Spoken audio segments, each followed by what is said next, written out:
All right, time for the answer. See if you got it right. So inside our home.ejs, we know that we need to render a paragraph element.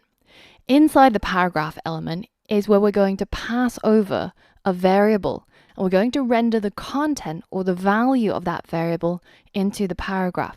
So in order to get the value of a variable, we use the EJS tag that is angle bracket %sign equals, and then the name of the variable, which we'll just call starting content.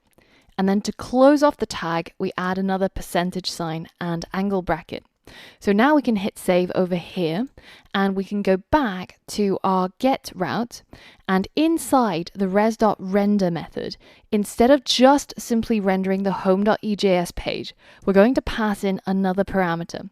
And this is going to be a JavaScript object, so inside a set of curly braces, and it's going to be a key value pair. Now, the key in this case has to match with the variable name inside our home.ejs, because that is going to be the variable that we're going to pass over. So we can just simply select, copy, and paste it into here as the key. Now, the value is going to be whatever data it is that we want to pass over. So over here, that's going to be the constant home starting content, so that we can pass over all of this text into this variable called starting content and be able to render it inside this paragraph tag. So let's go ahead and change the value to our home starting content.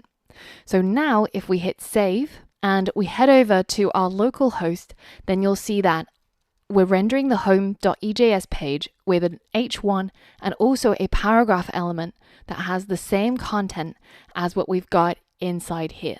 So did you manage to complete that without using too many hints? If so, then great job. If not, then try and reduce the number of hints you need in the next challenge, which is coming right up.